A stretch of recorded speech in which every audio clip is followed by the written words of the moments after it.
It was a beautiful frosty afternoon. The air was crisp and cold.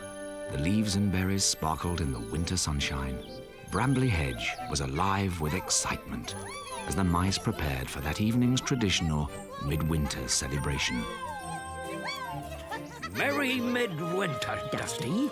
Have you seen Primrose? Sorry, can't stop. Must get to the palace. What a rush everyone's in.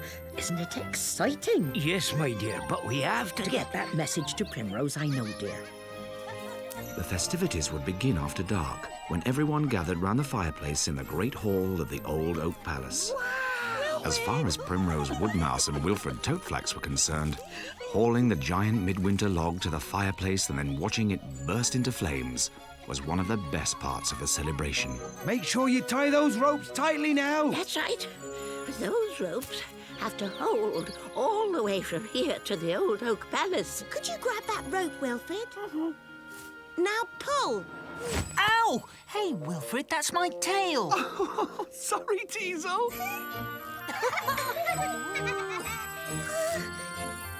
Now, 1, 2, 3, and pull.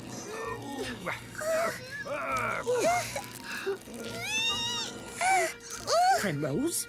Primrose? Hello, Grandma. Grandpa, have you come to help us pull the midwinter log? Oh, no. I'm far too old and lame for that now. But believe me, when he was a young mouse, your grandpa was one of the strongest log haulers this side of the meadow. Was I really?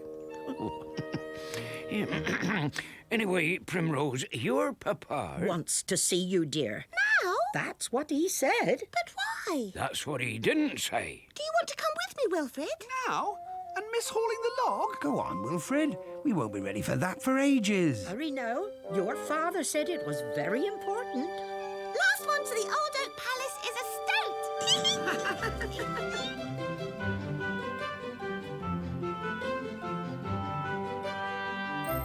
Hello, Basil. Hello, Wilfred. Where are you two going in such a hurry? Basil, would you come and help us with the holly? It takes so much of it to decorate the Great Hall. And here's some for you, Wilfred. But, Mama, we don't have time. Of course you have time. Come on, Wilfred. Get a grip and pull. Oh.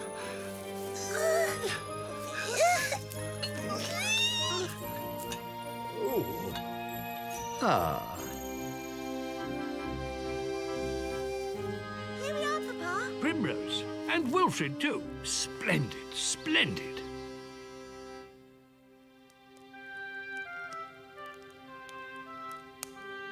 Something awful has happened. What? But you two could save the day. How? Poor Conker here has lost his voice. Can't say a thing. That's terrible. How are you going to recite the midwinter poem? I can't. Oh, no! So, Primrose and Wilfred, will you come to our rescue and recite the midwinter poem at the ceremony this evening? Us? But I already have a job. I'm going to sit on top of the log. Wilfred, I can't believe what I'm hearing. You can sit on the log any year, every year. But, young mouse, it's a great honour to be asked to read the midwinter poem. Is it? It is. Especially this year, as Basil and Mrs. Eyebright and I will be telling the story of Cumulus Nimbus, the mouse who wrote the poem. It's a wonderful story, and we tell it so well. I love the part where Princess Rosa... She was one of my ancestors. Very distant, of course, but she may have lived in this very oak. The part where Princess Rosa and Cumulus Nimbus... I like him. He was the first mouse to leave Brambly Hedge to go exploring. And he sent back letters to Princess Rosa, his bride-to-be. Or so the story goes. I wish it were true. True or not, my favourite part of the story is the midwinter poem. Which means someone has to recite it, Wilfred. And that someone is us. I like coming to the rescue. But we don't know it properly. Well, let's go and practice then. Come on, we haven't got much time. Right, no one will bother us here. When the days are the shortest, the nights are the coldest. When the days are the shortest, the nights are the coldest. No.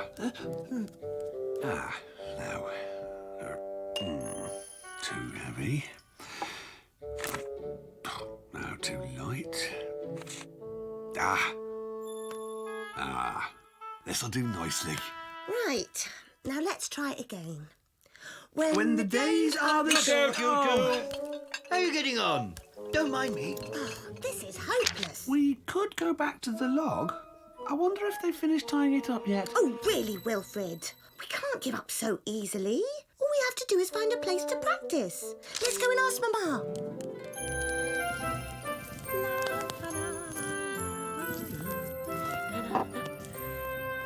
Here's another batch ready for the oven, Mrs. Crusty Bread. Right you are, Lady Daisy. Oh, I don't know how we manage to eat so much, but we always do. As Primrose and Wilfred entered the palace kitchen, their noses twitched with delight as the wonderful smell of hot blackberry and honey wafted towards them. Primrose's mother, Lady Woodmouse, was baking midwinter biscuits. Hello, Mrs. Crusty Bread. Primrose, Wilfred, isn't it wonderful that you'll be reciting the midwinter poem?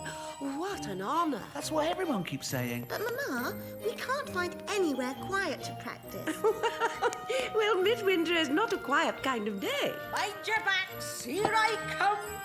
Why don't you try the attic storerooms? There's no reason for anybody to be going up there. That's a brilliant idea. Thanks, Mama. Why don't you take some biscuits and blackberry juice up with you in case you get hungry? That's an even more brilliant idea. Thank you, Mrs. Crusty Bread.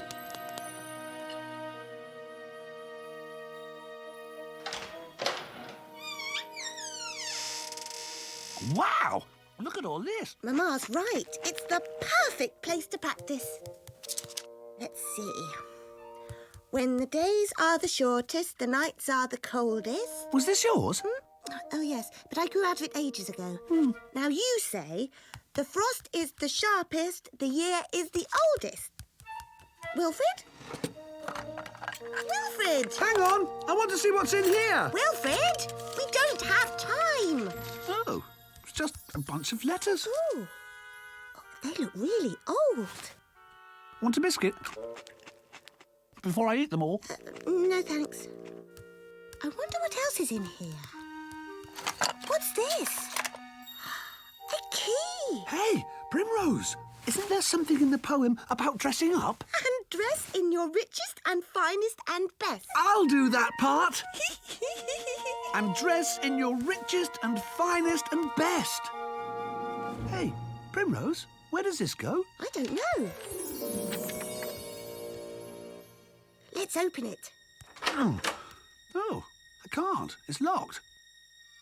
Oh, I can see some stairs. Wilfred, if there's a keyhole, there must be a key. And I think I just might have it here. Oh! It fits! Their hearts were pounding with excitement and fear as they peered into the darkness. Where would the long, winding staircase lead them to? Shall we see what's at the top? No. Oh! Come on.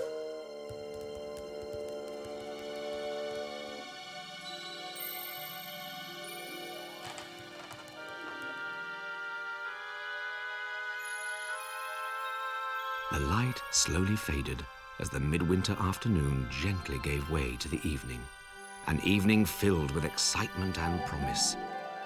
Mr. Toadflax, Dusty, Conker and Flax had started hauling the log to the great hall, encouraged by Mr. and Mrs. Apple, Basil and old Mrs. Eyebright. Keep going. You're almost almost there. It's a very good log this year. It'll make a lovely hot blaze. I can't say I blame young Wilfred for not wanting to miss this. It's still my favourite part of the celebration. My favourite part is that first cup of your famous midwinter punch. Just as we light the fire. Oh, Mrs. Eyebright, you are too kind. Meanwhile, up in the attics, Primrose and Wilfred climbed the secret stairs, not having the faintest idea where they would end up. Suddenly the stairs came to an abrupt end, leaving them facing a mysterious door. I wonder what's through there. Well, there's only one way to find out.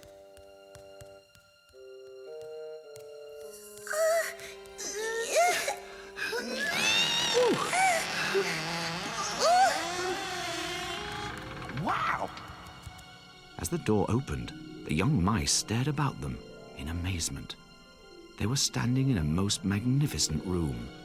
It seemed very, very old. Everything was covered in dust, and the air smelled musty and strange. Where are we? I don't know. I've never been here before. Maybe your ancestors lived here in the olden days. Wilfred, look at these. They're just right for tonight. Oh, and dress in your richest and finest and best. I wonder where that goes. Well, there's only one way to find out.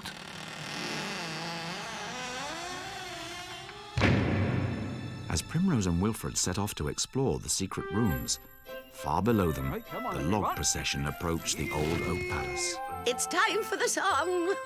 Basil, give us a note to start on. Oh, dear. Oh, dear, oh, dear, oh, dear. What is it, Basil? I brought my lantern, but left my fiddle back at the lodge. I won't be long. Oh, don't hurry, Basil. We like sitting up here. Yes. We can sit up here all night. Yes. What's this? Teasel.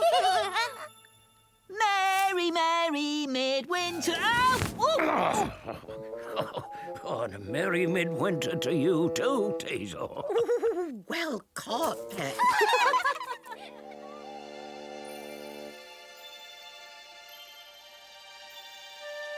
Up in the attics, far away from the festivities below, Primrose and Wilfred had found a whole suite of secret rooms. There was a dining room, a butler's pantry, a small kitchen, and several bedrooms, including a beautiful nursery.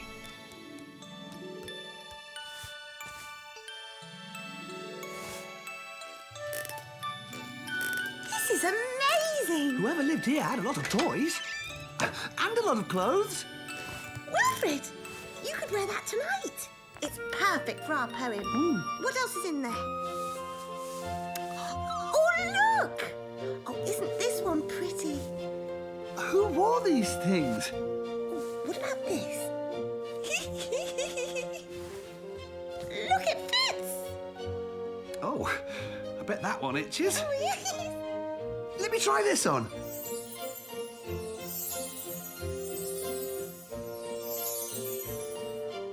I want to see what we look like.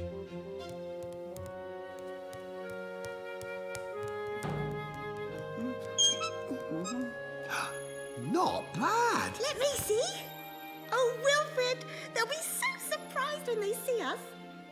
But let's not tell them where we got these costumes. This place could be our secret. Good idea. And now let's practice. I'll start, and then you come in, okay? When the days are the shortest, the nights are the coldest. The frost is the sharpest, the year is the oldest. It is awfully dark, isn't it? Do you know, Primrose, I can hardly see you. Listen.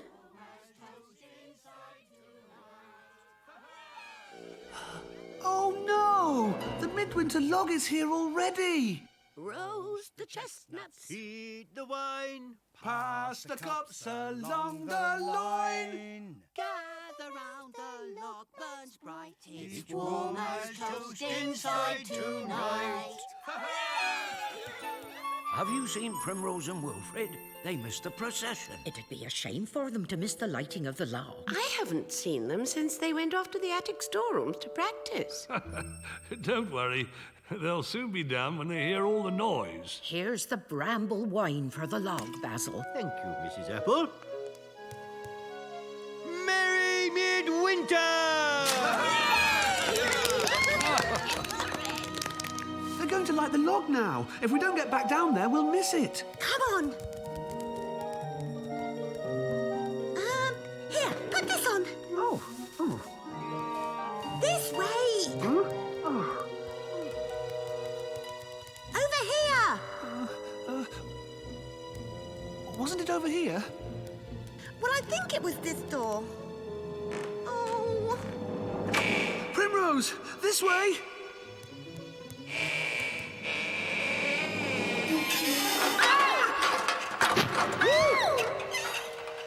Primrose, how do we get out of here? While Primrose and Wilfred were desperately trying to find their way out of their bewildering attic prison, down in the Great Hall, the midwinter celebration was about to begin.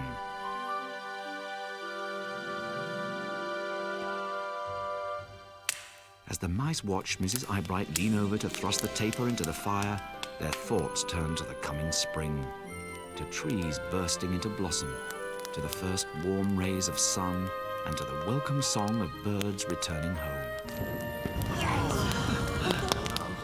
To spring! To spring!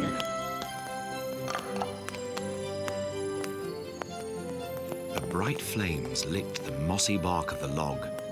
Oh, let the feast begin!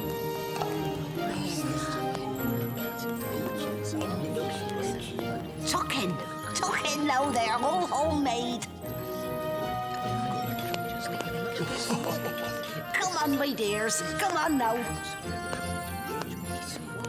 I'm beginning to worry about Primrose, dear. She and Wilfred couldn't still be in the attics, could they? Would you like me to go and fetch them? Yes, please. Consider it done, my dear. It's no use. We'll never get out of here. And no one will ever find us because no one knows about the secret staircase. Oh. Primrose! Primrose! Wilfred! Well, they obviously finished practicing. They must be somewhere downstairs, waiting for their big moment. Well, I don't understand it. We got in here, so why can't we get out? I don't know. What are we going to do?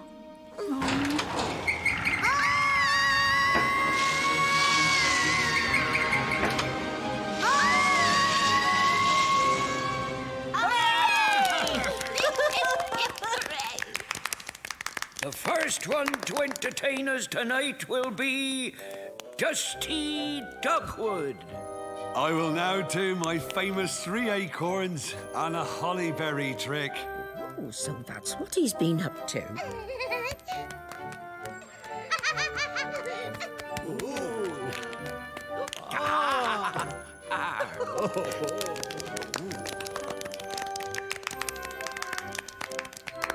Have you found them? They're not in the attic, so they must be waiting to make an entrance.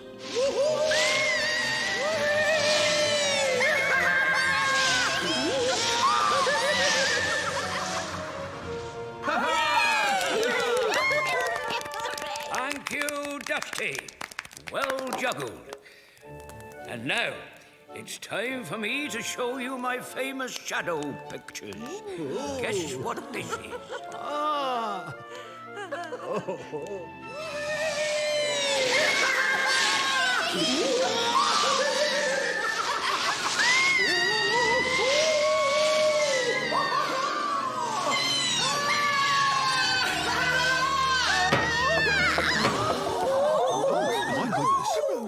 Primrose, look! I see there's been a change to the order of entertainment. I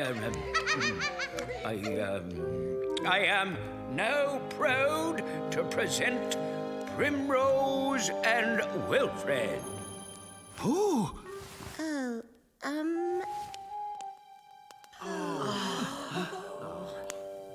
When the days are the shortest, the nights are the coldest. The frost is the sharpest, the year is the oldest. Then polish your whiskers and tidy your nest. And dress in your finest and richest and best. For winter has brought you the worst it can bring. And now it will give you the promise of spring.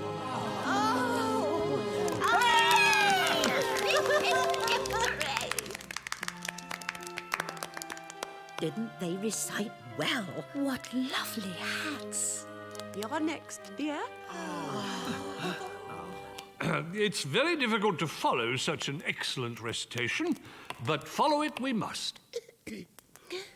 We have our beloved midwinter poem thanks to an extraordinary mouse named Cumulus Nimbus. The famous explorer. As we all know, Cumulus was supposed to return from his long journey away from Brambly Hedge on Midwinter's Day to make Princess Rosa his bride. But as the day progressed, it seemed less and less likely that Cumulus would arrive.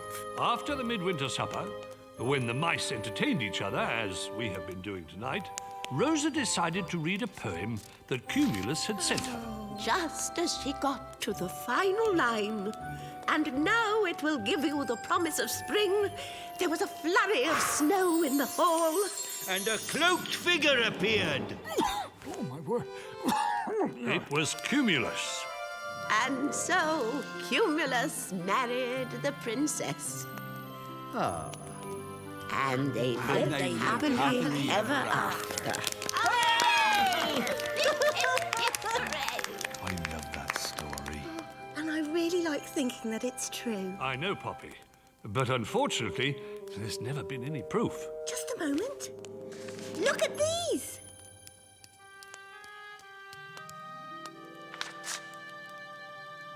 What? These are the letters from Cumulus. What? What do I see here? The poem. The midwinter poem. Primrose, where did you find these? Oh, just up in the attic. That's where we found these costumes too. Oh, look! You're wearing the same clothes as in their portrait. How extraordinary! Where did you say you found them? Grandpa, when are you going to do your shadow pictures? I hope we didn't miss them. No, you did not. May I borrow that cloak, Wilfred? Of course.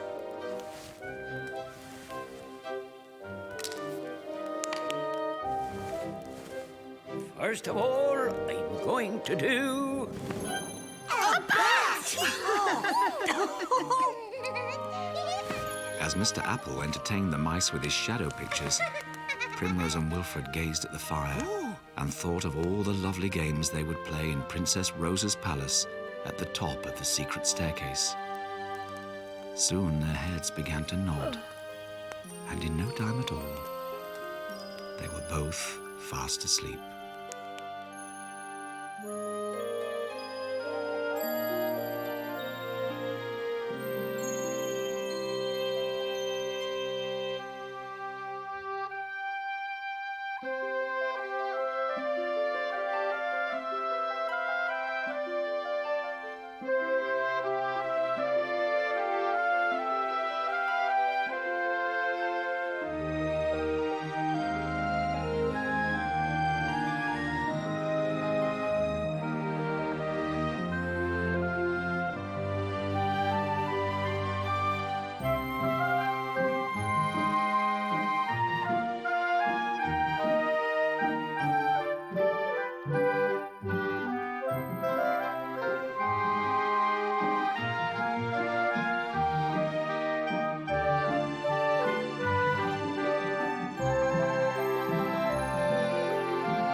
It was a damp, chilly morning at the very end of autumn.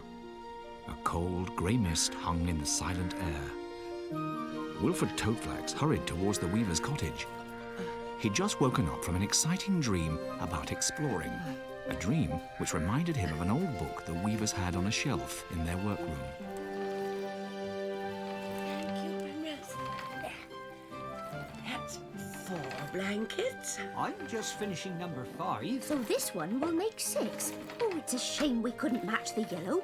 But we've used the last of Great-Grandpa Blackthorn's special lichen. And no other dye comes close. I don't know how we'll ever find more.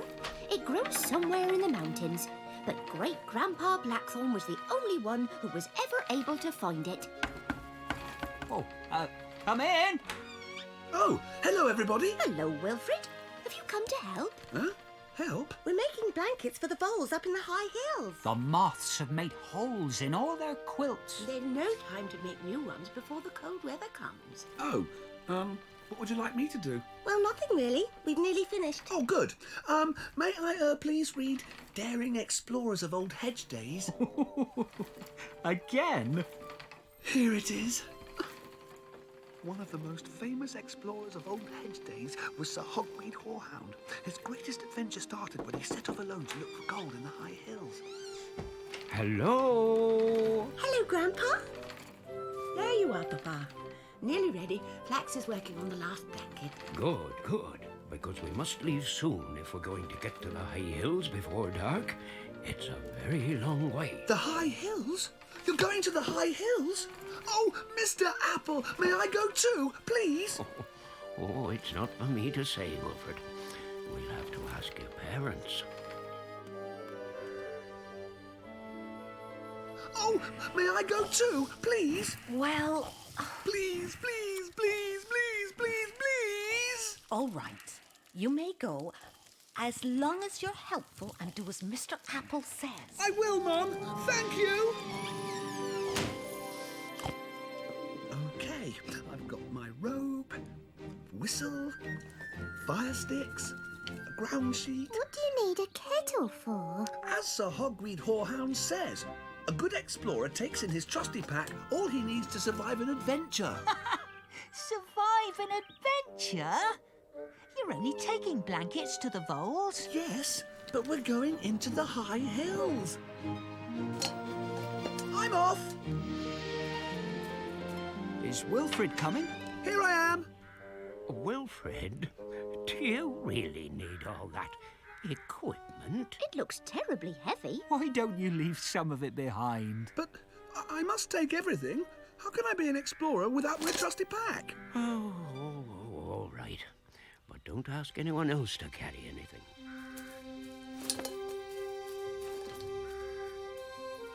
Goodbye, Wilfred. Bye, Wilfred. Take care, son. Bye, Wilfred. As they passed the store stump, Wilfred wondered what kind of adventures he was going to have. Maybe we'll be cut off by a rock slide or chased by a hungry owl. Wilfred! Huh? This way. Sorry, Mr. Apple. And as they got to the old oak palace, Wilfred decided that one day he would write a book about his explorations. The high hills, my mountain adventure. At last, they reached the stepping stones where they crossed the stream. Oh, steady, Wilfred. Thanks, Mr. Apple. Lunch? Yes, please. You know, Wilfred, you could leave some of your gear here, and we could pick it up on the way back. No, thank you, Mr. Apple. If I'm going to be an explorer, and I am, I must be prepared for anything. All right. Have it your way. Are we prepared to start climbing? The sooner we leave the bottom, the sooner we get to the top. Oh, Yeah. thank you, Mr. Apple. When the mice set off again, the path quickly became steeper and steeper. Oh, look at that. Yes. We don't call these the high hills for nothing.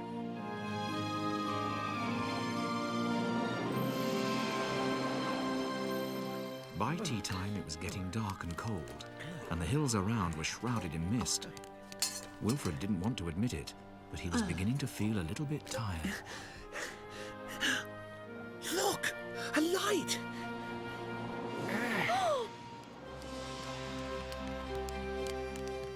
Coming. Oh, Pip. Fancy you climbing all this way and with your bad leg too. We couldn't leave you without blankets now, could we? Come in. Come in. Come on. Come on in. Come right in. Let's get you sat down in front of the fire and get you comfortable. Does anybody want any more? This is the best bilberry soup I've ever tasted. Oh, it's delicious. This way, young mouse, before you fall asleep in the bread basket. Here you go. That's it. Are you going to wake me up at dawn so we can go exploring, Mr. Apple? Oh, no. I think we all deserve a lie-in. And then after breakfast, we'll head back home. Sweet dreams. Head back home? If I'm going to be a great explorer, I must do some exploring. But how? When dawn crept over the rocky hillside, there was no sign of life in the vole's cottage. It wasn't until the sun was well up above the horizon that voles and mice began to stir. Oh, the sun's out! It's a hard life up here in the hills, isn't it? Oh, yes, but a good life. We wouldn't want it any other way. Though it would be nicer if it didn't get quite so cold, and when the mist comes down, we're quite cut off. While Wilfred listened to the voles talk about their life, he tried to work up the courage to ask if they'd ever gone exploring, if they'd ever found gold. Another delicious meal. Just what we needed to send us on our way. That's right. Time to get back to work. But, Mrs. Eyebright will be wanting her new blanket. And we haven't even started it. It was kind of you to make all those blankets for us. Very thoughtful. They'll keep the cold out, that's for sure. But aren't we going to go exploring? I'm sorry, Wilfred, but Lily and I must get back. But you don't have to get back, do you, Mr. Apple? Well, I do, but not... Can't we do a little bit of exploring? Please? Not much, just a little. There are some fine junipers beyond the crag. And you know how Mrs. Apple loves junipers. Let's go and find some for her, please. Oh. Why not? Yes! Goodbye, then. Goodbye. And thank you. Goodbye now. Care. Goodbye now. Bye! Oh, Wilfred?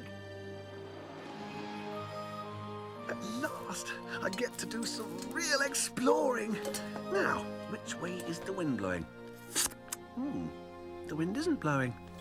So that means I'd better go this way. I wonder how real explorers walk. Like this! Wilfred? This way, Mr. Apple!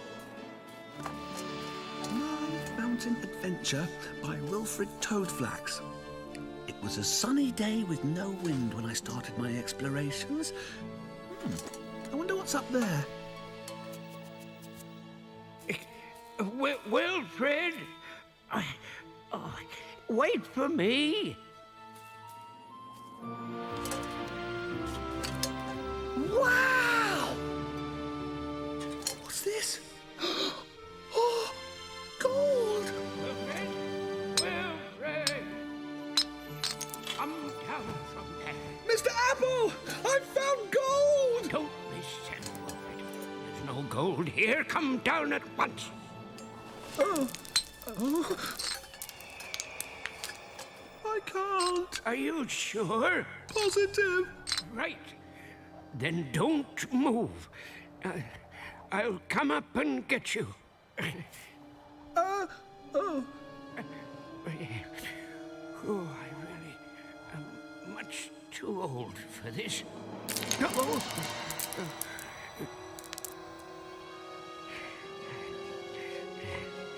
Slowly, one paw at a time. And don't look down. Be careful, Mr. Apple. Ah!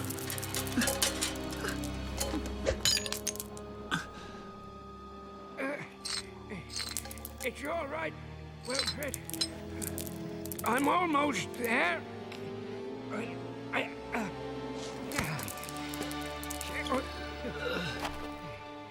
we are. Now what? Now we find a place where it'll be easier to climb down. Follow me.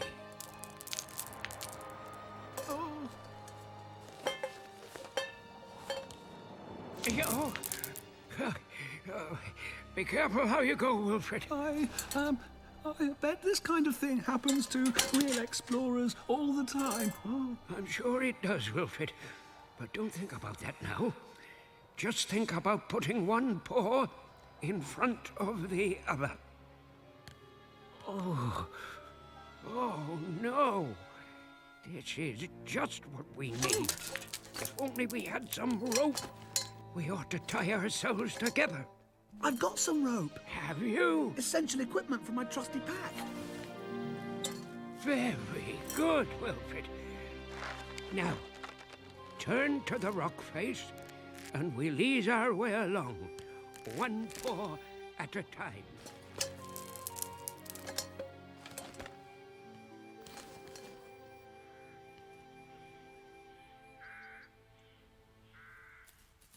Lily, Flax, you're back! Where are Grandpa and Wilfred? Oh, they stayed behind. Wilfred wanted to do some exploring. I should think they'll be back just after dark. Oh, good. I'll watch for them. Primrose would be watching for a long time because her grandfather and Wilfred were nowhere near home.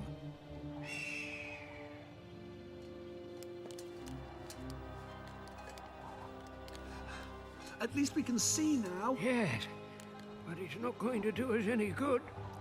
I have absolutely no idea where we are. You don't? No. Oh. Wilfred, I'm afraid we're going to have to spend the night on the mountain. Oh, let's hope there's some place nearby to camp. Even though Wilfred knew it would be cold and dark on the mountain, and even though he knew Mr. Apple was not exactly enthusiastic about this turn of events, he couldn't help but be excited. He was going to camp out, just like a real explorer. Yes, I think this will do. It's perfect. If only we could make a fire. We can. Essential equipment, remember?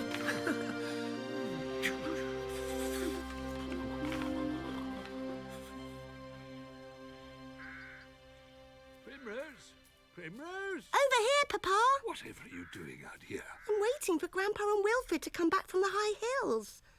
It's very dark now. You know, they probably came home a different way and are at this very moment sitting next to the fire at Crabapple Cottage while we're standing out here freezing our tails off. Why didn't I think of that? Let's go. And I'm very glad that your essential equipment included food, because all I had in my pocket were the 2 sandwiches the voles gave us. It was in Sir Hogmead Horehound's book. It told me all about essential things. Well, I think you're the most essential thing round here, Wilfred. Mr. Apple? Yes, Wilfred? Will you tell me the story about how you got your limp? Oh, Wilfred, you've heard that one 1,000 times. It happened when you were out exploring, didn't it? I went off on my own, even though everyone warned me not to, because of the weasel. But you saw it, and you didn't run away. That was my first mistake. No, you ran towards the weasel because you were trying to chase it away from Brambly Hedge. That was my second mistake. But but I didn't realize it until I felt the weasel's teeth on my leg. But you got away. Oh, Mr. Apple, you must have been awfully brave. And now, I'm awfully tired. So the two mice crawled into their little cave on the rocky ledge. As they fell asleep, the only sound they could hear was the murmur of a stream that ran through the valley below like a silver ribbon in the moonlight.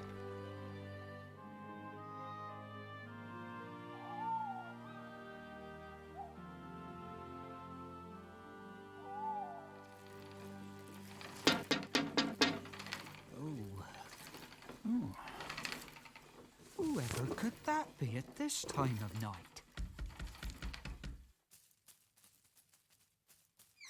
Sorry to bother you so late, Flax, but... Grandpa and Wilfred aren't back from the high hills. Did they say anything to you about a change of plan? No, but it was such a beautiful day. Perhaps they did more exploring than they meant to. And ended up spending another night with the voles. See, Betty? There's nothing to worry about. And no matter what, Wilfred is in safe paws with Pip. I think we should all go to bed. If they're not back in the morning, let's meet at the Old Oak Palace and decide then if we should take any action.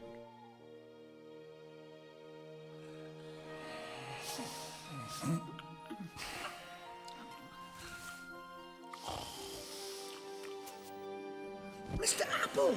Mr. Apple, look! The mist's gone! And there's a path down the mountain! Okay. We'll have to take it slowly. My leg is... It's very sore. Here, put some of this on it. What is it? Comfrey ointment. It was part of the... Essential equipment.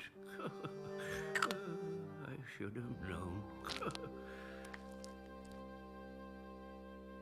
When Wilfred and Mr. Apple didn't return, Mr. and Mrs. Toadflax, Mrs. Apple, Lord Woodmouse and Primrose decided to go and look for them. Flax and Lily went along to show them the way. I do hope they're all right. Of course they are.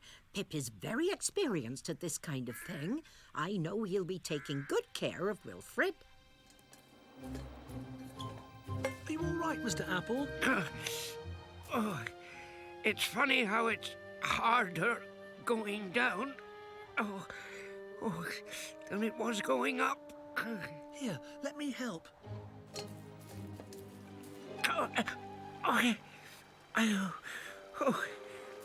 I'm sorry, Wilfred, but I can't go any further. Are you sure? Oh, positive. But I can't go on and just leave you here. And anyway, I don't know where here is. Oh, this is all my fault. If only we hadn't gone exploring. What are we going to do? Is this the way you went yesterday? Yes. Then we crossed the stream at the stepping stones. Meanwhile, high up in the hills... Well, the way I see it, we can't go back and we can't go forward. That pretty much sums it up, Wilfred.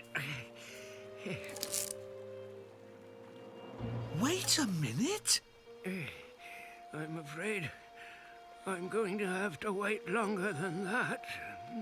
I've got it! We'll sail down the stream. We'll what down the what? We'll sail down the stream. Yes, we'll tie these logs together to make a raft, just like real explorers. It'll be great! I'm sure it will, Wilfred. I'm sure it will. Come on, Grandma. Let's go. Oh, not too fast now, Primrose. Oh.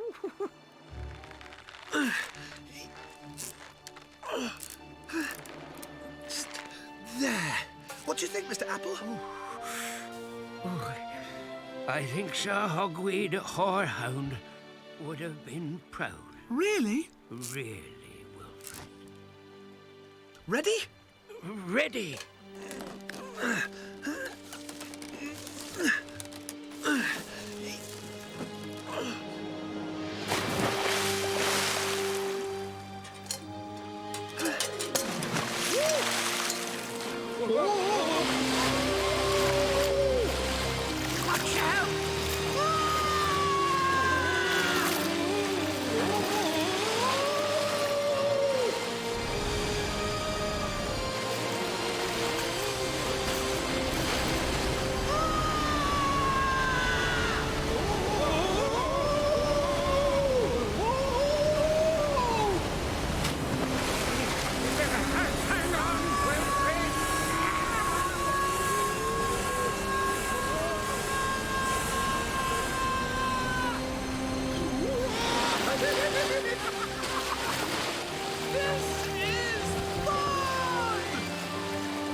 them. What's that? Just hold on a minute. There. It's a hat. It's Wilfred's! I made it for his last birthday. Oh, no. What could have happened to them? You don't think...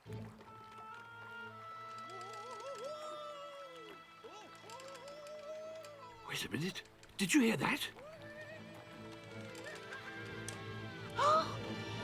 It sounds like Wilfred. Oh, Wilfred! Look! Primrose! It is Wilfred! Wilfred! Grandpa!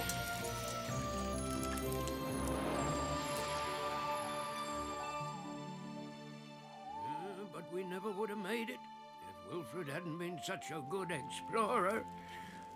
Thank you, Wilfred. Oh, it's all right, Mr. Apple. It was my fault, really, for climbing up that rock looking for gold. And I found some. Did you? Oh, let me have a look. Oh, where is it? Wilfred, that's not gold. It's not? No, but it's just as valuable. Have a look, Lily. Wilfred, you found some of Great-Grandpa Blackthorn's lichen. The dye we use for our wool. It's very, very rare, and we completely run out. Wilfred, this is better than gold. Wilfred. Well done. Oh, Wilfred. What an adventure. Next time, I'm going too.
It was very early on a beautiful summer morning.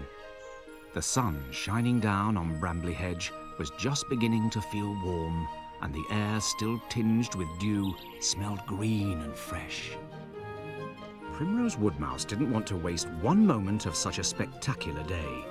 She was on her way to the Hornbeam to see if she could wake her friend, Wilfred Toeflax. Wilfred!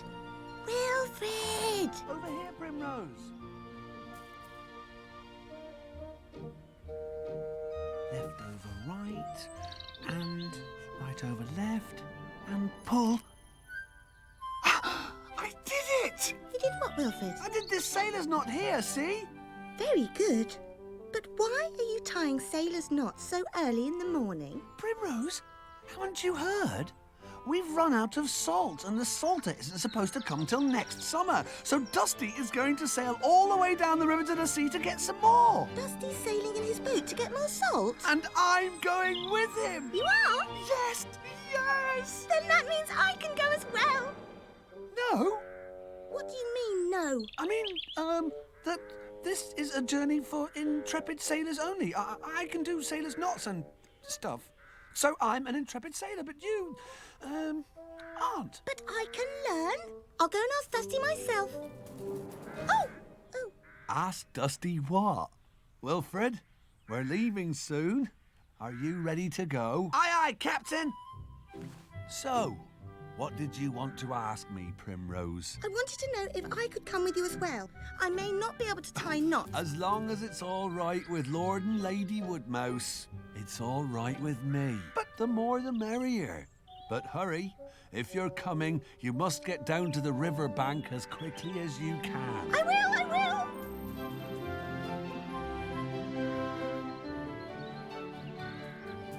Primrose! Primrose, wait! What for, Wilfred? For you to tell me I'm not an intrepid sailor? Well, are you? You've got to have what it takes to make such a dangerous journey. Really? And what does it take to be an intrepid sailor? Well, according to Sir Hogweed Horehound, Brambly Hedge's Greatest explorer, I know. According to him, it takes 3 things. 1, an intrepid sailor must be brave. 2, an intrepid sailor must be able to go with the flow. And 3, an intrepid sailor must be able to sail. And do you know how to sail? No, but Dusty is going to teach me. Good. Then he can teach me as well. Lord and Lady Woodmouse were very pleased to let Primrose go on such an exciting and important journey as long as she did as she was told. Primrose could hardly believe she'd be sailing down the river, all the way to the sea. What would it look like? How big would it be? I can be an intrepid sailor just like Wilfred. I know I can.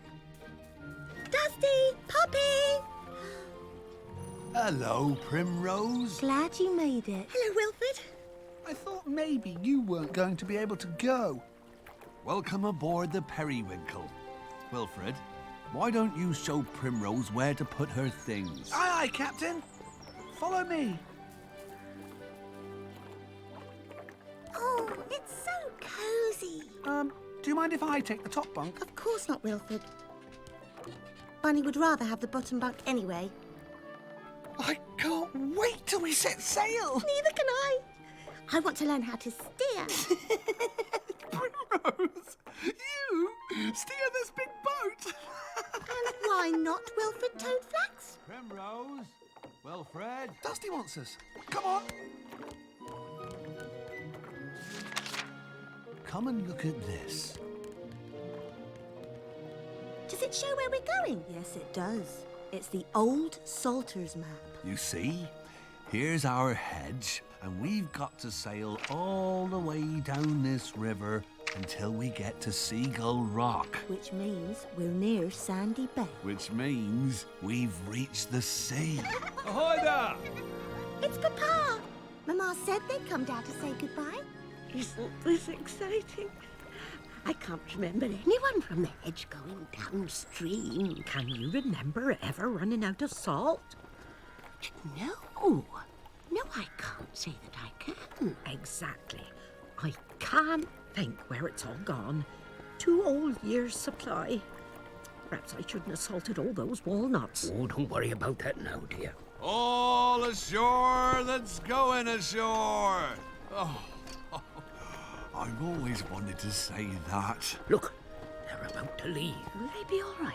Only Dusty's never sailed so far before, you know. Look, Betty, if the sea mice manage to get the salt all the way up to us, I'm sure Dusty can sail downstream to fetch more. Bye, everyone. Bye-bye. Bye, everyone. Wilfred, remember to be a good mouse and do as Dusty said. Have a lovely time, Primrose. And remember those knots I shouted. Bye, Wilfred. Goodbye, son. Bye. Safe journey. Behave yourself now, Wilfred. We're on our way.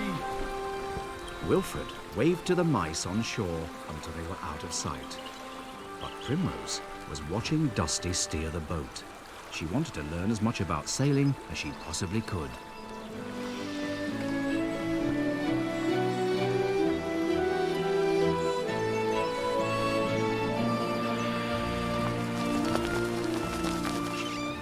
Here we are. Lunch, everyone. Yes, please. It's a good wind, isn't it? If it keeps blowing like this, we'll get there in no time. And so the hours flew by as the periwinkles sped through the water, the brisk wind billowing her sails. I'm going to get to steer first. Oh, no, you're not. Yes, I am. You know why? Because I'm an intrepid sailor. So am I. I'm going to be first. Oh, no, you don't. Oh! Careful! Oh! What's happening? Oh, no! Oh.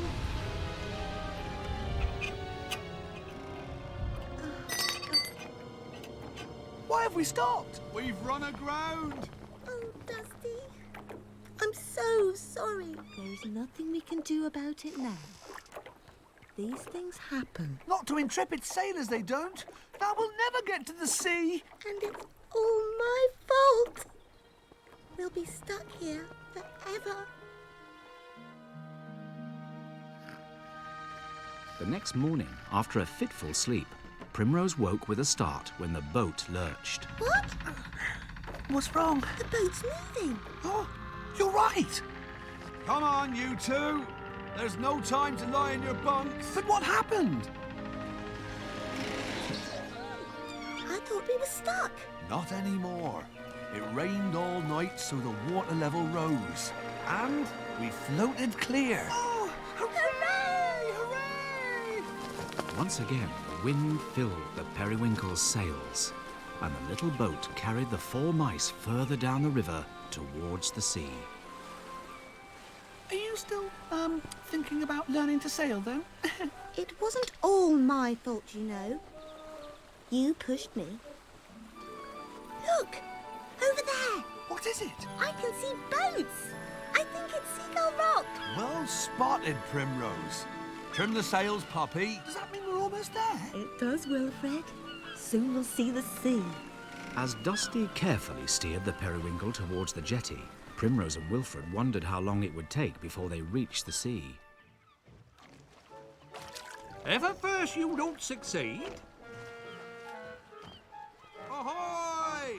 Are we on course for Sandy Bay? yes, but not by boat. Best anchor here and take the path up the cliffs. Throw me a rope, I'll make you fast. Primrose and Wilfred were so excited about getting off the boat that they forgot to collect their belongings. Aren't you two taking anything with you? Oh, So, you want to get to Sandy Bay, do you? Yes, please. We're looking for a mouse called Purslane Saltapple. Then this is what you do. You see that path? Well, don't pay any attention to it, because it's not the right one. Now, you see that path? That's the one you want to follow up through the pine trees and onto the dunes. You'll be there before you know it. Well, what are we waiting for?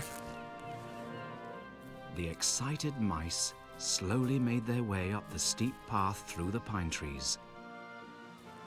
At last, they stepped up to the very brow of the hill, and there, spread before them, glittering in the afternoon sun, was the sea. So big. and so blue. Well, we finally made it. Where do we go now? Look, over there. I can see some mice. Oh, yes. I think that might be Purslane.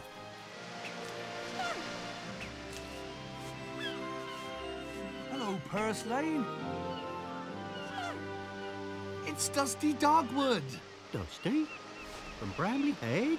Why, what are you doing so far from home? We've run out of salt. Oh, dear. I wasn't due to meet you at the salt store on the riverbank till next summer. That's right. So that's why we're here now. I'm Poppy Dogwood. And I'm Primrose Woodmouse. And I'm Wilfred Toadflax. A pleasure to make your acquaintances. I'm Thrift Saltapple, and this is my son. Pebble. That's my sister, Shell. And that's Shrimp. Thank you, Shrimp. It's beautiful. Come in, come in. You must be hungry. This is lovely. Pebble, why don't you and Shell show Primrose and Wilfred where they can wash their paws and whiskers and where they'll be sleeping? Yes, Mum. This way. This is the bathroom. Wow! And that's the water for washing. And here is where you'll be sleeping. Did you really come all the way in the boat? Did you get the steer? No, but I would have if Primrose hadn't run us aground. Wilfred, that's not fair. Not everyone can be an intrepid sailor.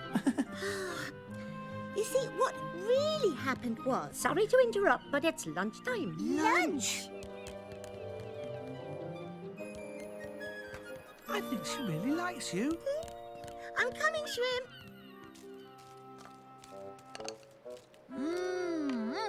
Seaweed. My favourite. Seaweed? And Mummy.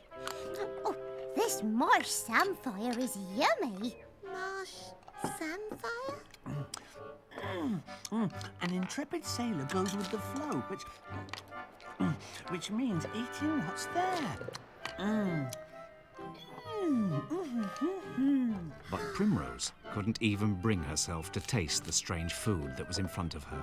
She was beginning to think that maybe she wasn't such an intrepid sailor after all. Do you think we might go to the beach this afternoon? The beach? Oh, yes, please, please! Let me check the weather.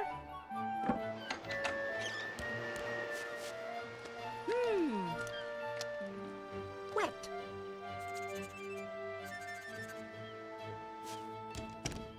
The seaweed's wet, which means there's rain coming. Possibly even a storm. But it's a beautiful day at the moment. Oh, please, can we go? Please, They have come a long way to see the sea. Oh, why not? And I've even got some things I brought from Brambly Hedge we can take as a picnic. Primrose, Wilfred, Dusty and Poppy spent the afternoon by the big, blue sea with the salt apples. The beach was so unlike anything the Brambly Hedge mice had ever seen.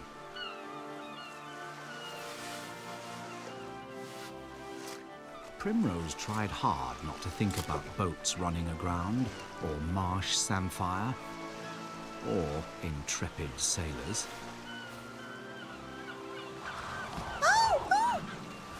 Oh, there. Now, do you think this could be the storm you mentioned? No. It's just a little breeze. Trust me. Now, that was a big breeze.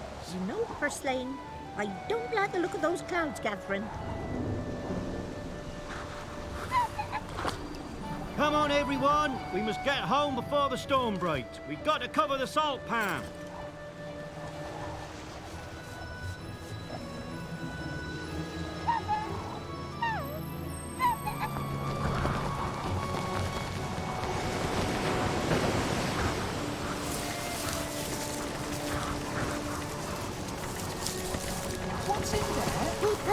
Water in one pan, and the sun dries up the water, leaves the salt for us to collect. So that's where the salt comes from. Yeah, and the other pan is where we catch the rainwater for us to drink and use for washing. Going to be a bad one! We'll have to go down into the storm bunker. Come on! Come on, Shrimp.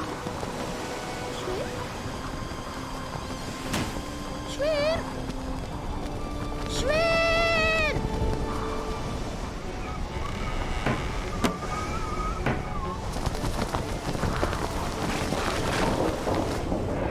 Have we got everyone?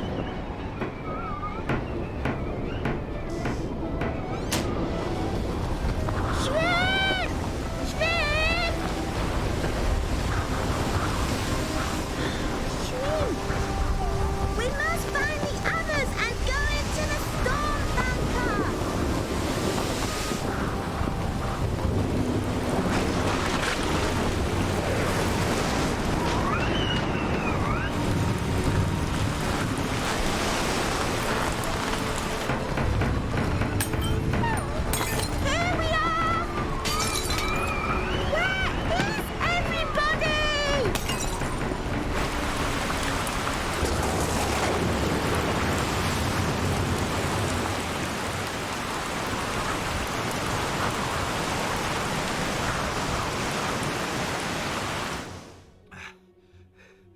Here we are. But where's Shrimp? And what about Primrose? I thought they were with you. No, that means they're still up in the storm. Well, go back up to find them. I'll come with you. So will I. No. I'll go alone. We can't have any more mice than necessary out in this storm. It's too dangerous.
Yes.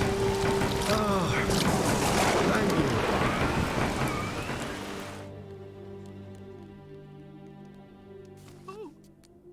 I can't stand it anymore. I've got to find out what's going on up there. So have I. You're right. I can't stay down here worrying another minute. Is that better? Oh, yes. Thank you so much, Primrose. Are we going to the storm bunker now? Shh. 1 salt apple, 2 salt apples, 3 salt apples. 3 salt apples between the lightning and the thunder. The storm is definitely moving away. The worst is over. Shrimp! Primrose! Where were you? I went to find Shrimp. You did? If it weren't for this brave young mouse, Shrimp would probably have been blown away by the storm, and I'd still be hopping around with sand in my eyes. Oh, thank you, Primrose. Anyone else would have done the same thing. I don't know. I would have been much too scared. Me too. You were really brave, Primrose. Really brave. Just like an intrepid sailor. Thank you, Wilfred. And I even steered our boat without running aground. Didn't I, Shrimp? Speaking of boats, now that the storm is over, I think we'd best be heading back to Brambly Hedge. I want to make a good start before dark. Dusty and Purslane loaded as many barrels of salt as the Salt Apple's handcart could carry.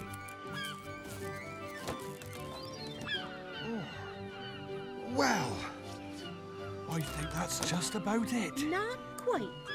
Here's some seaweed. Oh, thank you. I know how much you liked it, and that's not something you'll be able to get at the hedge. And we've a present for you.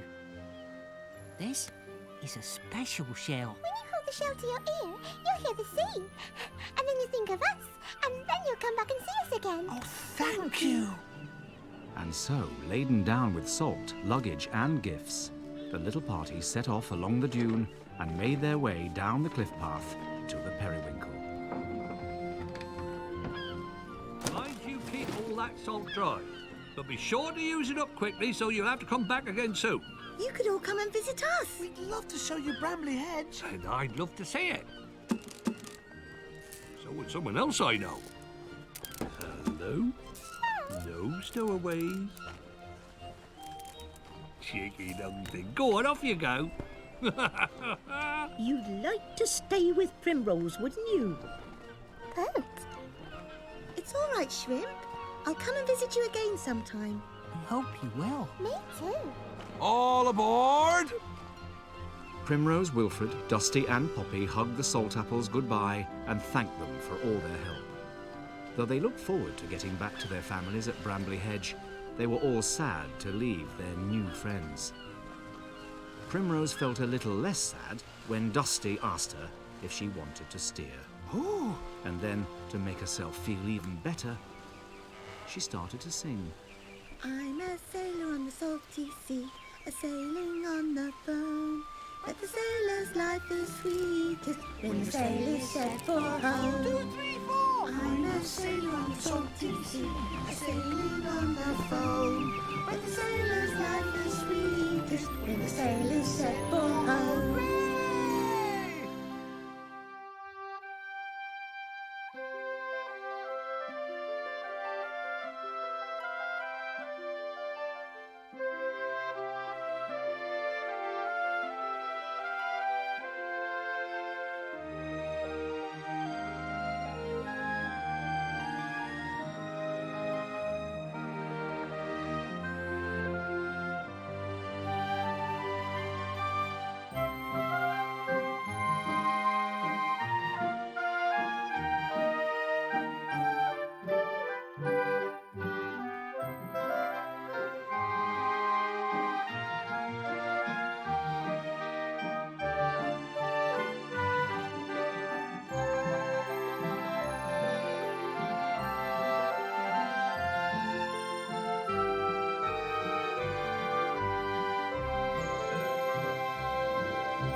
It was the beginning of summer. The trees were in leaf and sunshine sparkled on the stream. The mill wheel turned in the cool shadows of the riverbank. Inside the mill, Dusty Dogwood was busy grinding the corn for the mice at Brambly Hedge. In the kitchen, his wife Poppy was even busier.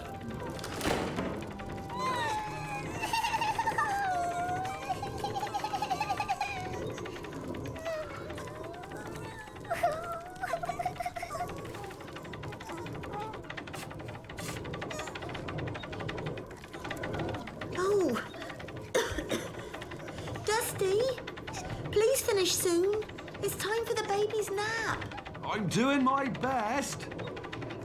Oh, Poppy, we've got visitors. Visitors? Now. Did you know that there are 92 stairs up to your kitchen? Oh, is it really that many, Primrose? However do you manage? I have to say, Lady Daisy, it's difficult going up and down with all 3 babies. I find I get so tired.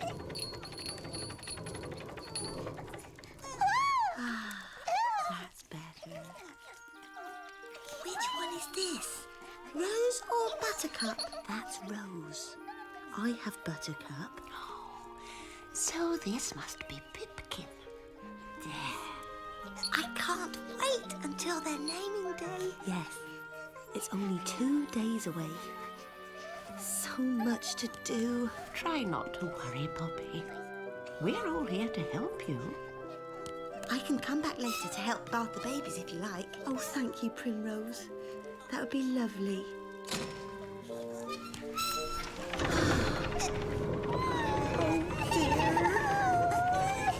After Primrose and her mother left, Dusty got on with the business of the day. Quiet, Dusty. You wake the babies. As he walked the familiar route to the store stump, Dusty thought about Poppy and couldn't help worrying a little. Wow! That's clever, Mr. Apple. Why, thank you, Wilfred. Poppy's babies will love it. Hello. Hello, Dusty. Hello, Mr. Apple. Hello, Wilfred. How are those babies of yours? Noisy, but they're great fun. Oh, Poppy is not so happy, though. I expect she's tired. 3 babies is a real pawful. Yes, and living in the mill doesn't help. It's noisy, dusty, and damp. And there are 92 stairs up to the kitchen. Are there really? How did you know? I counted them. Well, I'd best be getting back to see if there's anything I can do to help. I wish we could help Poppy. I'm going to make us something to cheer her up. Could I have some wood, please, Mr. Apple? Of course, Wilfred. Oh, dear. I've used it all. But I know where we can find some more. Come with me. Oh, what is this place? It's called May Blossom Cottage. I've never even noticed it before. And we must have passed it lots of times. Oh, it's been empty for years. I've been using it to keep my wood dry. Now then, how much wood do you need, Wilfred? Does this cooker still work? I expect so. Used to be very cosy when my aunt lived here. Your aunt lived here, Grandpa. How big is it? Well, my aunt's bedroom was above this room. And then I think there's another nice-sized room above that. And if I remember correctly, it goes up into the tree for several stories. I hadn't really thought about it before, but there's quite a lot of space. Oh, wouldn't it be nice if we could clean it up for Poppy and Dusty and the babies? You know something, Primrose? That's a wonderful idea. Yes!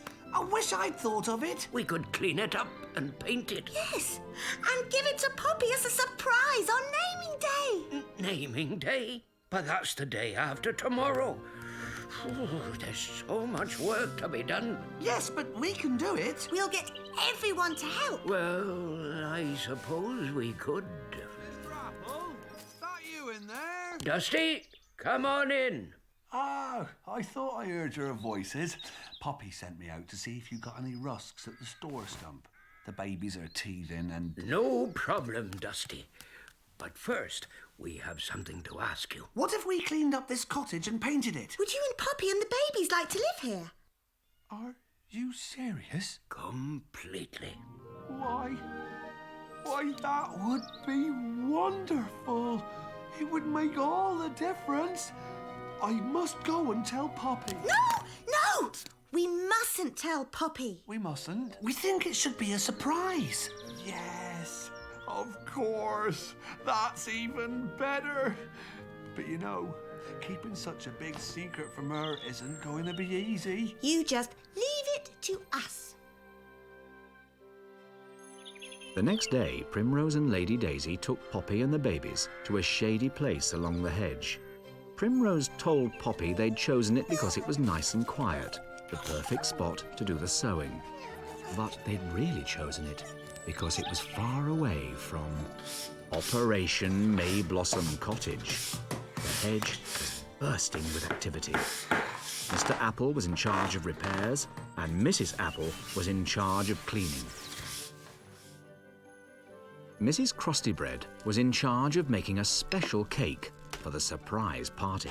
Now then. Ooh, I'll need 3 candles, won't I? A blue one for Pipkin, a pink one for Rose, and a yellow one for Buttercup.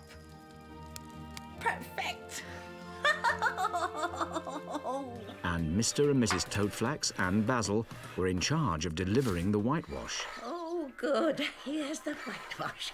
Now, why don't you take it on upstairs? That's a very good idea. I'll wait down here. Here's the whitewash. Nice and thick. Just the way you wanted it, Pip. Thank you. As soon as we've painted the walls, we can start to fetch the furniture from the mill. Oh, how can we do that without Poppy knowing? Don't worry. Primrose and I have thought of a plan. And I believe she and Lady Daisy are carrying it out as we speak. It must be really hard looking after 3 babies. Yes, but I'm loving every minute of it. And I've had an idea which I think will help. I just wish there wasn't so much to do in so little time. We're only halfway through their naming day gowns, and I've still got to finish their quilts. But Poppy, that's what my idea is about. Yes. Why don't you and the babies come and stay at the Old Oak Palace tonight? Then we can help you with the sewing. And tomorrow, I can help you dress the babies for naming day. Oh, that's such a kind offer. So, will you come? Are you certain we wouldn't be too much trouble? Oh, we would love you to come. In fact, I'm counting on it. Well then, yes please. What do you say, Buttercup?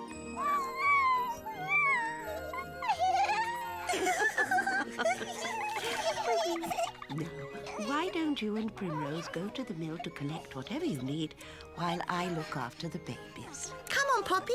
I'm coming. I'm so glad you're going to stay because I really, really, really wanted to help dress the babies, but Oh! Hi, Primrose. Hello, Poppy. Hello, Wilfred. You look as if you've been painting. Isn't that Dusty's hammer? Yes. You've been making the babies a present, haven't you, Wilfred? I have. Oh, yes, I have. And I borrowed this hammer from Dusty. I'll return it soon, I promise. Oh, I won't worry about that, Wilfred. I shouldn't think he needs it at the moment. No. Well, bye. I can't imagine what he'd be making that would take so much paint. You never know with Wilfred. He's very creative, you see. Hello there. Oh, hello, Basil. Oh, I see you've been painting as well. Yes? Have you been decorating, Basil? Decorating? Oh, yes, decorating. One of my favourite things, decorating. Bye. Bye, Basil.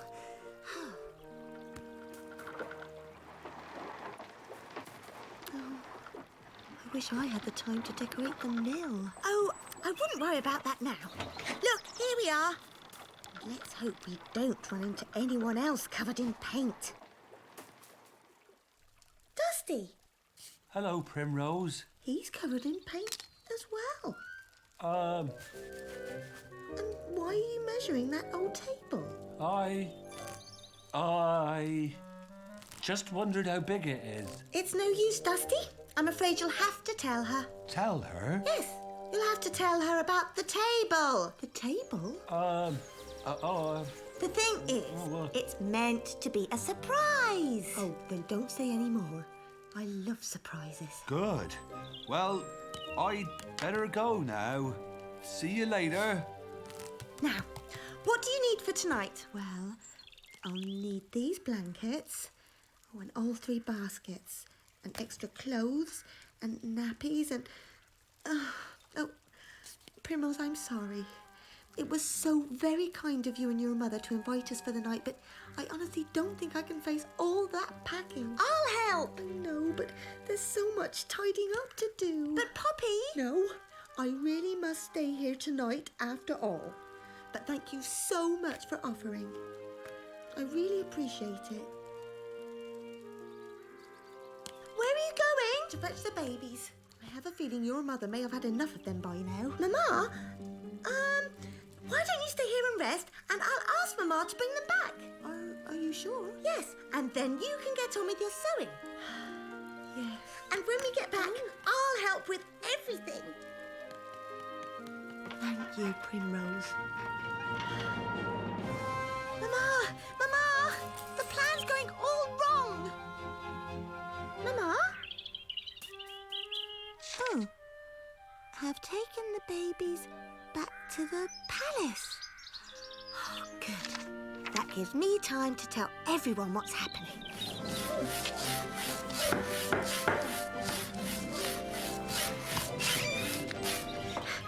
Listen, everyone! Poppy won't go to the old oak palace. What? Oh, I was afraid that might happen. Now how are we going to move the furniture? Dusty, why don't you go to the mill and try to make her change her mind? How? Oh, I'm sure you'll think of something, dear. I'll come with you. And so will I. Oh, thanks. I have a feeling I'll need all the help I can get. Poppy? Pop? Oh, look. Should we wake her? No, Wilfred. We can't. It's the first sleep she's had in days. But if Poppy's here, how are we going to move the furniture? Oh, dear. We can't. Oh, no. Mayblossom Cottage was sparkling clean and beautifully painted. The mice were very pleased with their work. All that was needed now was Dusty and Poppy's furniture. But as long as Poppy was asleep in the flour mill, there was little chance the mice could move anything without her knowing. So Wilfred, Primrose and Dusty came up with the only possible solution.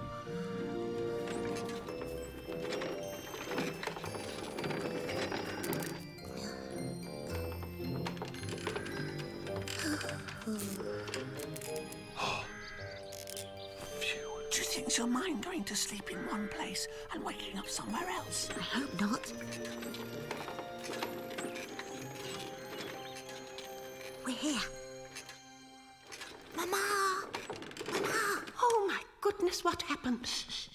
Not to worry, Lady Daisy. She's just sleeping. This was the only way we could get her out of the mill. What? Down all those stairs? Oh, what a lovely sleep.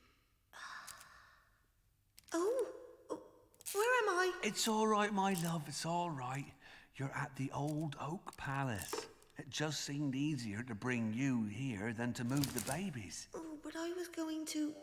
Oh, I need to... You're just in time for tea.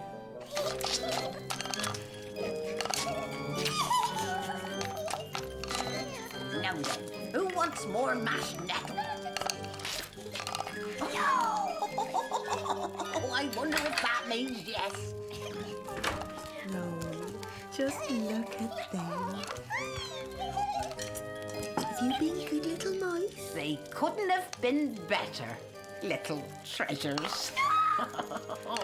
And now that you're settled here, I'm gonna tidy up at the mill and make sure everything's organised for tomorrow. Oh, will you? Of course. Now, you get on with what you have to do, but don't wait up for me. You'll need all the rest you can get for tomorrow. Bye-bye, Rose. And Buttercup. And little Pipkin. Say bye-bye, Dada.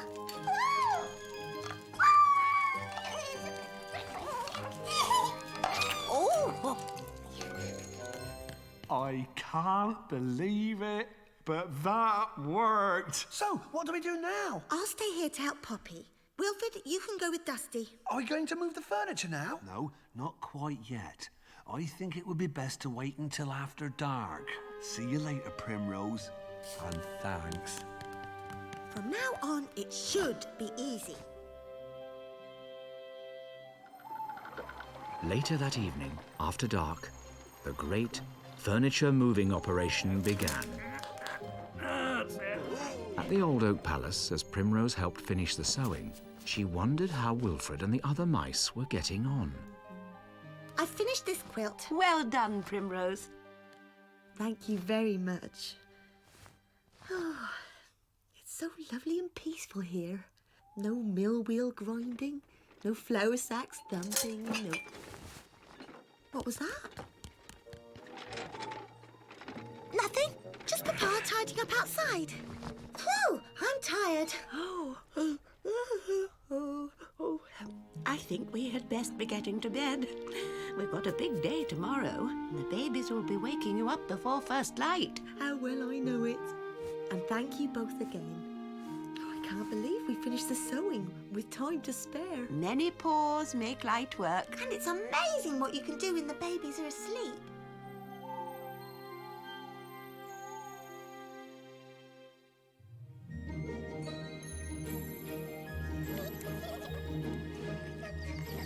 Very early the next morning, all the mice gathered beneath the hawthorns for the naming ceremony.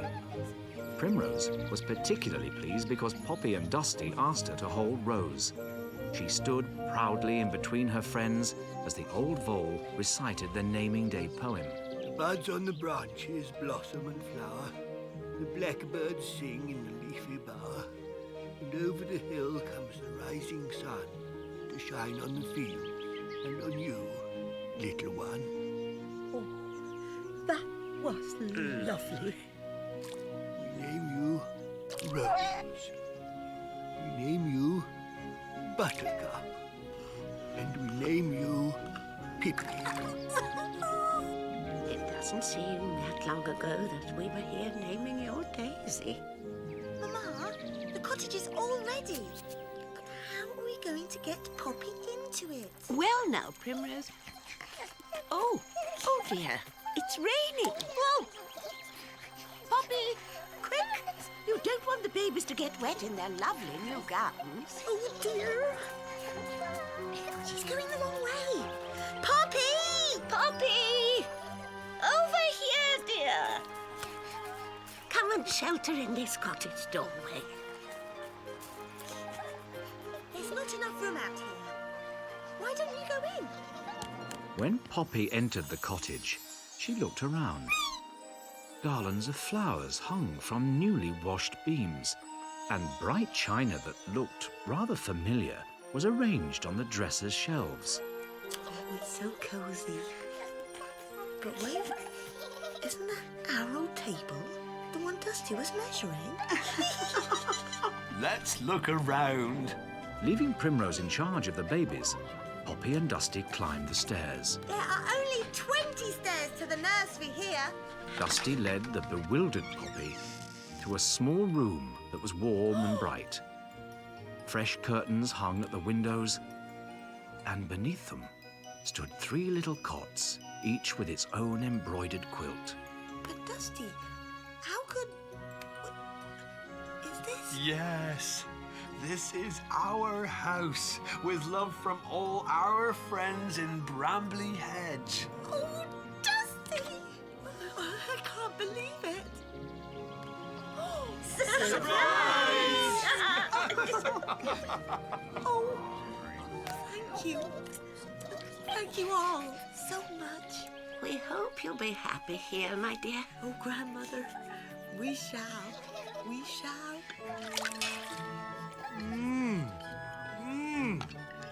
Who wants some of my special naming day punch?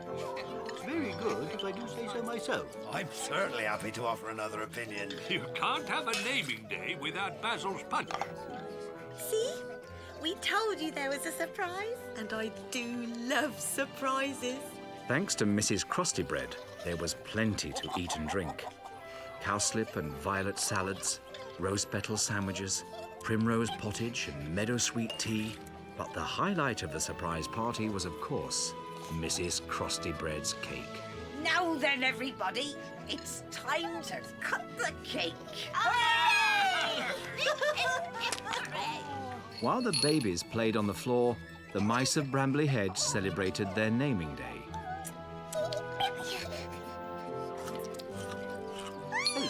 Rose, aren't you a little charmer? Actually, Basil, this is Buttercup. Equally charming. Before long, the food had all been eaten. The punch had all been drunk. And as for the stars of the show... Primrose? Wilfred, could you help me? Of course. I'll take Pipkin. 17, 18, 19, 20. Oh, hey, Primrose, you were right. 20 stairs. Of course I was right. I can't count, Wilfred. When these babies grow up, I hope they'll be as wonderful as you two. Well, I don't know if that's possible. Wilfred? Shh. I think we'd better go back downstairs. The babies are asleep in their lovely new nursery. Then let me propose a toast to the babies. To Rose, Buttercup and Pipkin. And their new home! And as everyone drank to Poppy and Dusty's babies, they slept soundly in their new room, snuggled under their new quilts, dreaming their first dreams in their new house.